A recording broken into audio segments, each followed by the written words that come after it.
Ова издание на емисијата на Прва Скопска, во која се подсетуваме на настаните кои беа актуелни и одбележаа неделава што изминува, ќе гледате. Град Скопје ќе додели по 100.000 денари за семејствата на настраданите во сообраќајката кај Ласкарци. По реакциите, ќе се коригира проектот за зелен покрив на градскиот трговски центар. Изложба на дела од отпад, направени од лицата од трето доба. Легализацијата на дивоградбите треба да биде направена со платени комунали и со казни, предлага ЗЕЛС. Нови правила за паркирање во Ситимол.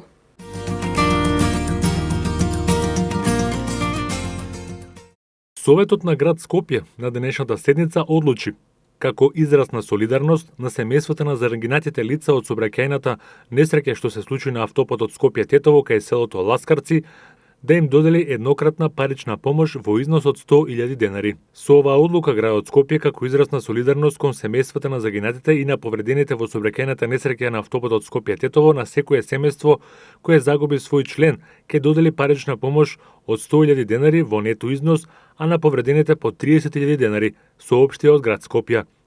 Советот на град Скопје со едноминутно молчење во знак на одавање на почит на загинатите во сообраќајната несреќа ја започна 27-та седница. Во големата сообраќајна несреќа која се случи на автопатот Скопје-Тетово на 13 февруари, животот го загубија 15 лица.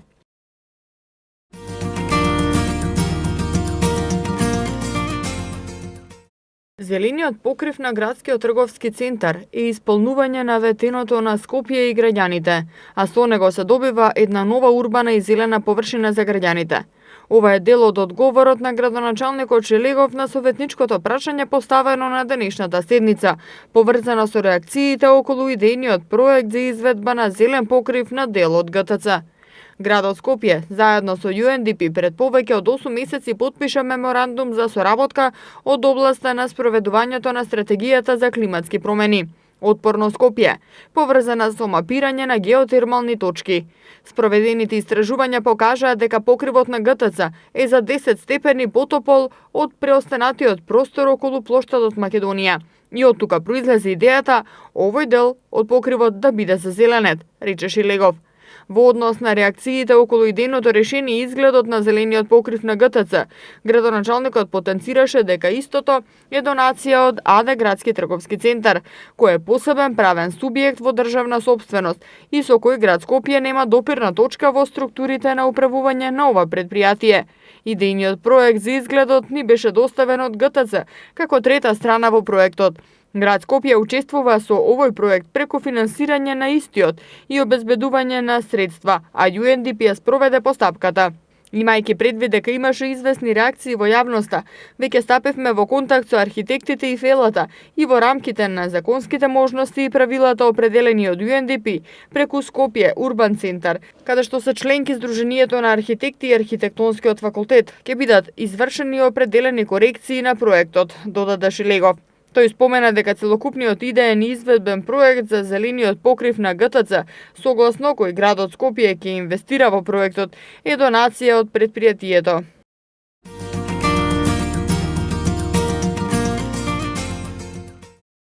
Јавното предпријатие Комунална хигиена Скопје денеска започна акција за чистење на дивите депонии на територија на општина Ѓорче Петров. Почетокот на акцијата за чистење се одвиваше кај насипот на кеот на реката Вардар во близина на Европската очна болница, каде што помошник директорот на јавното предпријатие Комунална хигиена Кемал Муслиу и Никола Лазаревски, представник од општина Ѓорче Петров, им се обратија на граѓаните со апел совесно и правилно да го одлагаат својот отпад. Во координација со раководството на општината за да го исчистиме кејот, односно патеката кај реката Вардар и тоа од игралиштето па се до мостот Сарај. За оваа активност се ангажирани минимум 15, а можеби тоа ќе се дополни за бројката на вработени да биде околу 20, а ќе се користи и механизација. Целта ни е да овозможиме на граѓаните на овој локалитет да ги користат овие убавини за пешачење, за релакс и така натаму. Воедно апелирам, она што го чистиме, граѓаните да го сочуваат за тоа што тоа е за општо добро. Во соработка со јавното предпријатие за комунална хигиена, општина Ѓорче Петров денеска отпочнува акција за чистење на пешачко-велосипедската патека долж речното корито Вардар. По претходен апел на граѓаните, услушани се нивните молби. Ние сме секојдневно на терен, но денеска правиме заедничка акција за да можеме да ги дочекаме пролетните денови со почиста патека, за да можат нашите граѓани да ги обавуваат рекреативните потреби во една чиста и здрава средина. При тоа се чисти и отпадот долж речното корито. Апелот го повторуваме, секојдневно го правиме тоа, го правиме и денеска. Да се воздржат од фрлање на градежен шут и кабаст отпад во долж на речното корито на реката Вардар. Природата е за сите. Пробуваме со целата механизација и расположив кадар на општината да постигнеме на целата територија, но не можеме да исчистиме оноку колку што граѓаните фрлјаат. Овие акции за чистење на дивите депонии кои во изминатиот период се спроведува во неколку општини, образовни институции и студентски домови, ќе продолжат се со цел подигнување на јавната свест за штетноста од несовесното постапување со отпадот, бидејќи само на тој начин ќе се спречи појавата на црните точки на територија на град Скопје, каде што континуирано се создаваат диви депонии и покрај секојдневните интервенции од страна на комуналните работници.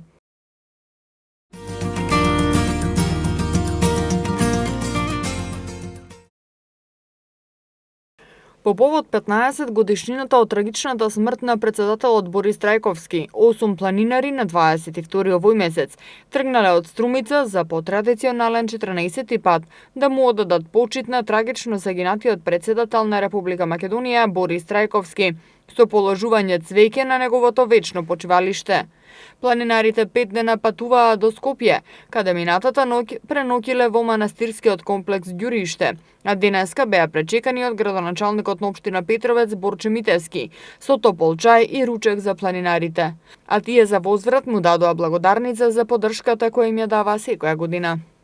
По 14-ти пат, значи општина Петровец ги пречекува луѓето кои доаѓаат од Струмица и идат на гробот на нашиот трагично загинат председател Борис Трајковски да му дадат почит и да положат цвеќе.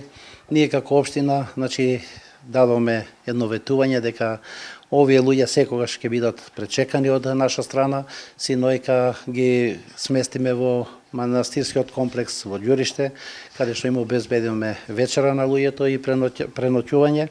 Денес овдека во нашата општина во Петровец, каде што исто така, значи, ќе се одморат во општинава, после тоа ќе ги однесеме на еден топол ручек и од тука ќе заминат на пат за Скопје, каде што утре ќе на гробиштата во Бутел, каде што ќе треба сите заедно, значи, да положиме цвеќе на трагично, како што кажа, загинатиот наш председател Борис Трајковски.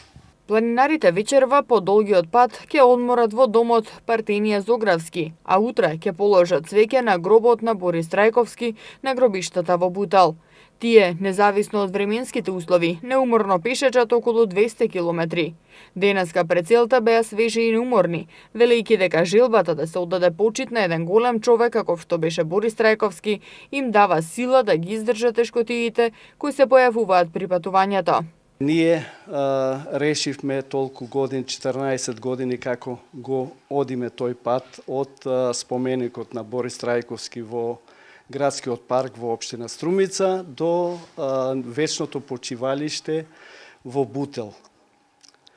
По патот, какво и да е времето, ние мораме на 22 февруари да тргнеме, да би биле на 26 до 11 часот на гробиштата Бутел. Имаме една цел да го изодиме патот, имаме добро зацртана патека. Целта на меморијалниот марш Борис Трајковски е да се одбележат ликот и делото на покојниот председател.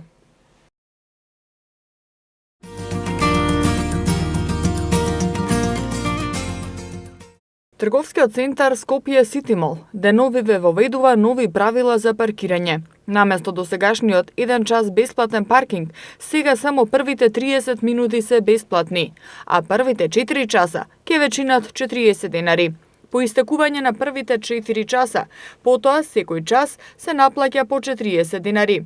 Паркингот, како и досега, е бесплатен за лица со инвалидност, со приложување на инвалидската книшка при влез и излез од трговскиот центар на лицата од обезбедување. И покрај ефтиниот паркинг, за разлика од другите паркинзи низ Скопје, сепак голем број од посетителите во трговскиот центар ги паркираат возилата пред зградите околу Сити Мол. Граѓаните се жалат дека немаат каде да ги паркираат нивните возила, а секојдневно се создава и метеж во овој дел. Поради секојдневните гужви во сообраќајот околу Сити Мол, општина Карпош воведе нов сообраќајен режим. Пред извесен период на потегот околу Карпош 4 почна да функционира новото сообраќајно решение, со кое ќе се овозможи намалување на сообраќајниот метеж и ќе воспостави поголема безбедност, со цел по безбедно движење на граѓаните и нивна заштита од сообраќајниот метеж околу Сити Мол и во овој дел на Карпош 4. Станува збор за ново поставена хоризонтална и вертикална сигнализација на улиците Волгоградски и Разловечко во Стание, со цел да се намалат гужвите им се смени правецот на движење на возилата. Овие две улици се еднонасочни, но сега на Волгоградска не е дозволен правец на движење од Сити Мол кон Карпош 4, туку обратно. Правецот на движење во обратна насока се смени и на улицата Разловечко во Стание.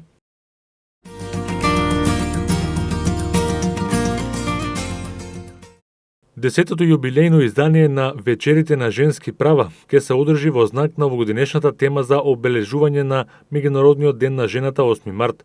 Размислувај еднакво, гради паметно со иновација за промена. Фокусот е на лидерките во индустријата на стартапи кои прават промена, социјални предприемнички, активистки и жени иноваторки, изнаоѓање начини преку кои иновацијата може да ги премости пречките и да го забрза прогресот кон родовата еднаквост. За таа цел град Скопје објавува конкурс за најдобра фотографија на оваа тема, на кој што ќе може да учествуваат учениците од средните училишта од град Скопје. На конкурсот ќе се доделат 3 парични награди за најдобрите фотографии во износ од 8.000, 10.000 и 12.000 денари, а наградите ќе бидат доделени за време на проекцијата на кратки документарни филмови и дебатата на Ана Јовковска, наменета за средношколци во Кинотеката на Македонија на 13 март со почеток од 12 часот.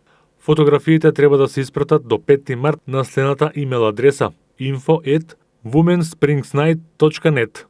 Настанот е под покровителство на град Скопје, подржан од UN Women во партнерство со Институтот за родови студии, Филозофски факултет Скопје, Универзитетот за аудиовизуелни уметности ЕФТА Скопје и Шведската амбасада во Скопје.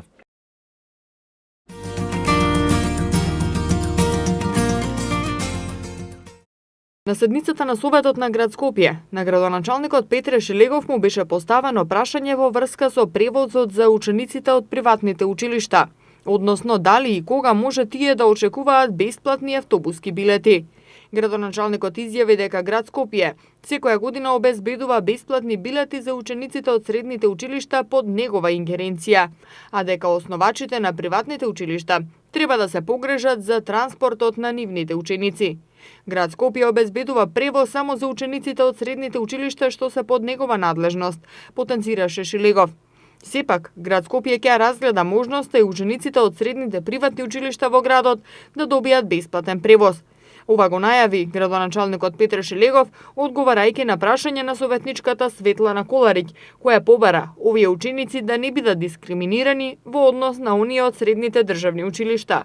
Град Скопје ќе ги испита сите финансиски можности во градската каса за да се утврди дали може нешто да се преземе на тој план, изјави Шелегов.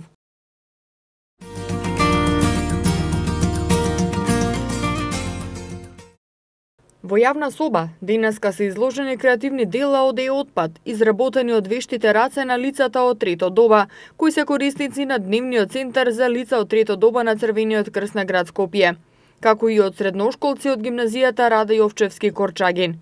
Овој проект, кој се спроведува во соработка со Црвениот крст, Нула отпад, Средното училиште Раде Јовчевски Корчагин и скулптори професори, Представува спој на младината и лица од трета доба со цел да се подигне свеста за селекција на отпадот и возрастните лица да бидат пример за младите, бидејќи, како што кажа Сузана Тунева-Пауновска од Црвениот крст, екологијата е запоставена. Навистина сметам дека со овој денешен настан и со изложбата која што вие ја подготвивте сите заедно, ќе придонесеме за подигање на свеста кај населението за тоа што значи да се биде со висока екосвест, што значи да се внимава како се селектира отпадот, што е тоа што треба да заврши таму каде што треба да заврши, а вие денеска на еден уметнички начин покажавте дека сето тоа има и некоја друга вредност.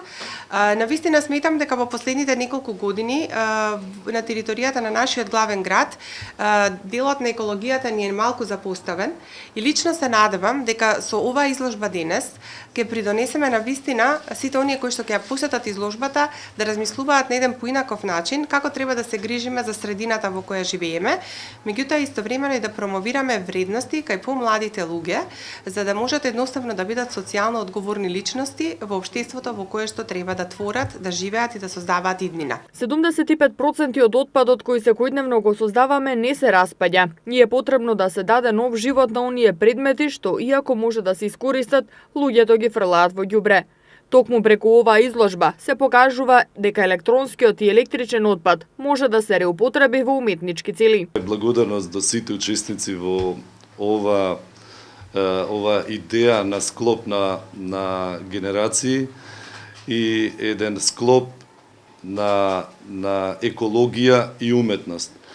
Јас би ви се заблагодарил уште еднаш за толкото големо учество и се надевам дека ќе имаме и други вакви акции каде што ќе можеме да покажеме дека електронскиот отпад не е нешто што може да загадува, него може и да се реупотреби и во едни уметнички погледи и цели. Професорот Стојче Тоциновски, кој заедно со својата сопруга беше дел од оваа работилница, рече дека соработката била одлична и се стремеле од отпад да направат уметнички дела и да се пренесе искуството од возрастните. Оваа соработка течеше фантастично поради сето тоа што малку е нова како тематика за овие корисници, нели, од дневниот центар при Црвениот крст и едноставно гледавме да направиме што е можно по уметнички дела. Барем до некој степен да можеме да парираме на младите автори, нели? А во секој случај да го покажеме искуството кое што возрастните лица го имаат, ќе одат низ останатите градови во Македонија да бидат запознаени и едноставно оваа акција да може да се прошири и понатаму и да се развие свеста како кај младите, така и кај возрастните, едноставно да имаме една не само почиста држава, туку почиста планета. Богдан Николик е еден од пензионерите кои создаваат дела од отпад, а според него, преку оваа изложба, лицата од трето доба покажале дека и во овие години може да направат нешто. Овие трудолюбиви луѓе, ние од пензионери, речимо, ето, моите години се 84, уметноста од време не повлекува. Меѓутоа, приликите беа да се работе в друго сем тоа не. Овде стварно се покажавме некако дека сме солидни, дека работиме и дека можеме и во овие позни години, далечни години, а и старост да не речеме, иде добро. Најновото ова ме воодушеви.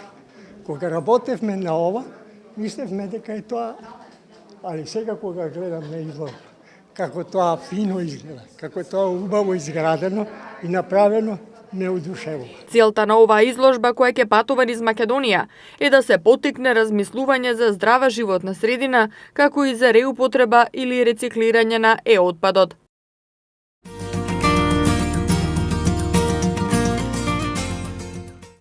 Легализацијата на дивоградбите во Република Северна Македонија мора да престане, особено на начинот што досега се одвиваше, начин што за сите единици на локалната самоуправа предизвикуваше само проблеми, товари и давачки.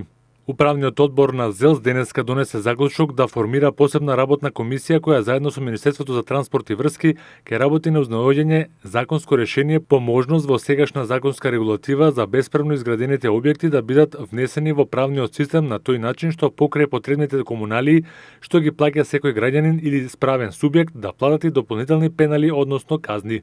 Дали тоа ќе биде преточено во законски текст на постојните законски решенија или во посебен закон ќе биде предмет на работа и на усогласување на ставовите со Министерството за транспорт и врски, изјави претседателот на ЗЕЛС и градоначелник на Скопје Петер Шилегов.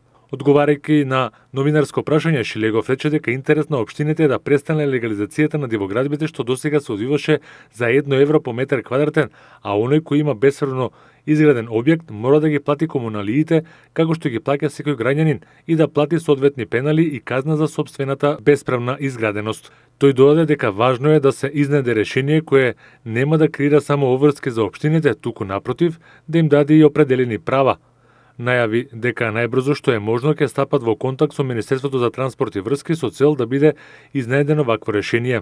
Според потоците со кои располага ЗЕЛС, во нашата држава има над 70.000 индивидуални и деловни објекти што се уште не се во регулиран правен промет.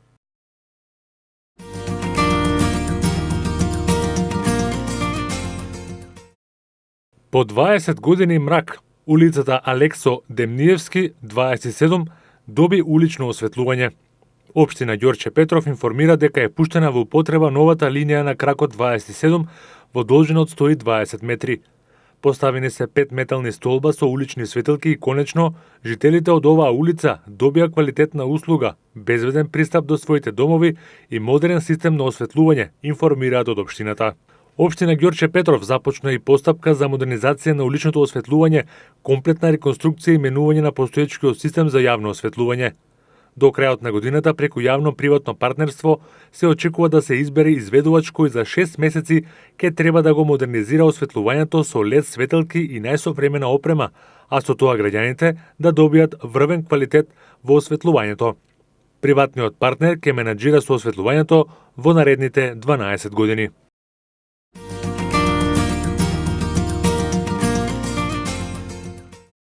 Младинскиот културен центар повикува млади, независни и неафирмирани автори на возраст до 30 години да се пријават на новиот проект Сирова култура, што планира да го организира 4 пати годишно и на крајот на секое тримесечие да им даде простор да покажат што создаваат. Ако правите авторска алтернативна музика, создавате уникатни уметнички дела, театар, пишувате проза, поезија или драми, пишете ни на info@mkc.mk со назнака Сирова култура и покажете ни што работите. Предност ги имаат апликантите кои делуваат во сферата на некомерцијална, субкултурна и алтернативна уметност, наведува МКЦ во повикот. Заинтересираните треба да пратат куса биографија, линк до нивните Инстаграм профили, Фейсбук страници или YouTube канали, на која представуваат својата уметност, или доколку не се на социјалните медиуми, своја творба да пратат на наведената електронска адреса. Тимот на МКЦ до 15 март годинава ќе направи селекција на пристигнатите апликации и ќе ги избере најдобрите 10. Тие потоа ќе учествуваат на еднодневен мултимедијален настан на кој ќе бидат представени нивните дела. Во однос на продукцијата на делата што ќе бидат представени, Младинскиот културен центар ќе учествува со своја опрема, простор и логистика.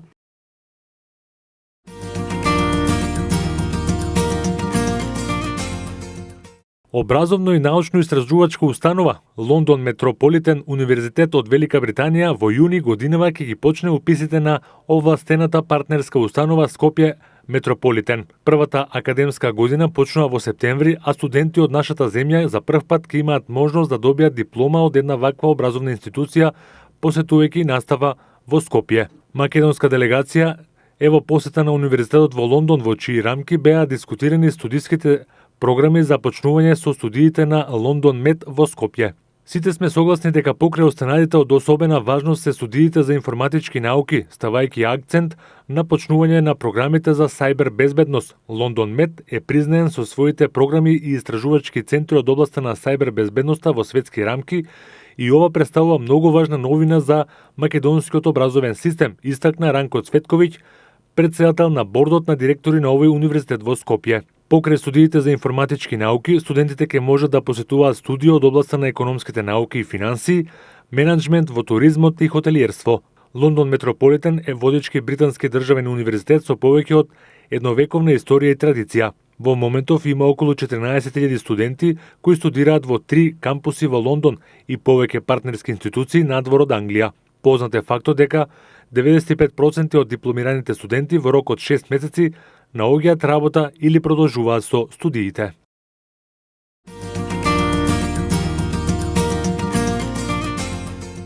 Вековното старо дрво во кое е вткаена вредна историја, Охридскиот чинар, споменик и паметник на војни, победи и падови, местото каде се градила историјата на градот, со години е оставен на забот на времето. Наместо заштита, како што беше предвидено со елаборатот пред 2 години, дрвото е во очајна состојба, секојдневно се распаѓа пред очите на јавноста. Чинерот е природна реткост и потребна е итна ревитализација. Охриѓани апелираат до надлежните да не дозволат символот на градот да биде уништен. Многу жално е на толку векови да пропаѓат. Ова е препознатливо дрво, символ на градот. И обично во градов имам ориентација кај ќе одиш кај чинерон, каде си кај чинерон. Ова е залепено уште Југославија ако бевне. Овак. И сега колку иде само пропаѓат. Кој што пропадна цела Македонија. Го знаеме кој беше од целост кој беше чинар, тоа беше огромно дрво да ти е мерак да го гледаш и да седиш под него. Сега остана 1/4 од него. А треба се заштити. Шо, ова дојде го налепија онде некој хартија и толку. Над 1000 години е старо дрвото, означуваат нешто. Не е само така, например, би требало тоа да испаните. Дека јас во времето се сеќаваме овие како тоа, овие гранки не беа доволно, вака големо дрво беше, па до таму до оние горе, оние кучине, па овие во времето, како дете што сум бил, тука имаше и столици кои што седеа луѓено, си пија кафе, си пија од Ориент, ресторантот на Ориент, тука се седеа околу наоколу беше све тоа со ланци, вака. Тоа би требало да испани сега, кое нешто историско би требало да се задржи. Од општина Охрид велат, 2 години се чека одлуката на Министерството за животна средина за препрогласување на чинарот за споменик на природата, а со тоа и одобрение за негова заштита. Во изминатиот период побарале од Министерството да им даде одобрение општината да превземе грижа за значајниот споменик на природата. Такво одобрение добиле и во теке тендер за избор на фирма која ќе врши ревитализација на чинарот. Одделението за животна средина при општина Охрид изготви елаборати и мерки за ревитализација и за санација, значи елаборати изготвени за санација на сите чинари, посебно на чинарот на плоштадот Чинар или Крушевска република. Значи, целата постапка, ние како локална самоуправа сме ја завршиле, предадена е во Министерството за животна средина и просторно планирање и оттаму како надлежен орган ние очекуваме тие да донесат одлука со кој ќе го озакона тоа препрогласување за споменик на културата. До овој момент тоа го немаме. Поради елаборатот што го изготви Друштвото за еколошки консалтинг за заштита на чинарот, ревитализација на стеблото и стабилизирање на крошната и редовно одржување на годишно ниво, потребни се 15.000 евра. Свесни дека посебно чинарот, кој е еден од најпрепознатливите белези на Охрид, е во лоша состојба, пред известно време нашето одделение побара дозвола да преземе посебни мерки за санација, значи иако треба законски министерство да го заврши неговиот дел со препрогласување, со кое пак и препрогласување ќе биде дадено правото на општина Охрид да се грижи за чинарот. Значи во овој меѓу период кај што за жал кој трае 2 години, кај што немаме одлука на Министерството за животна средина, ние побаравме да ни дадат посебна дозвола за да го санираме чинарот. Во овој момент сега, додека разговараме, течат роковите за тендерска документација, значи ќе се одбере фирма со која ќе се пристапи кон ревитализација и санација на Охридскиот чинар. За да се врати некогашниот сјај, елаборатот предвидува да се уреди околината на чинарот, но и да се заштитат и другите 3 чинари во градот Охрид. Според преданијата, Охридскиот чинар на плоштадот Крушевска република го засадил лично Свети Климент Охридски во првата половина од 9 век. Тој се смета за најстаро дрво во земјава, речиси 11 векови. Вековитиот паметник на градот од секогаш бил сврталиште на охриѓани и од огромно значење за Охрид.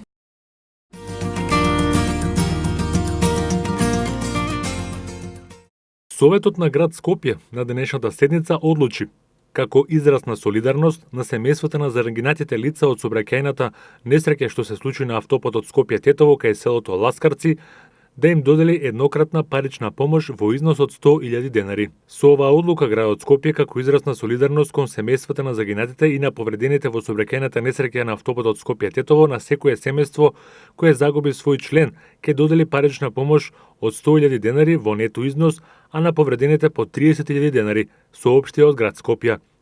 Советот на град Скопје со едноминутно молчење во знак на одавање на почит на загинатите во сообраќајната несреќа ја започна 27-та седница. Во големата сообраќајна несреќа која се случи на автопатот Скопје-Тетово на 13 февруари, животот го загубија 15 лица. Тоа беше се за оваа емисија, а вие следете ги понатаму викенд хрониките на Прва Скопска.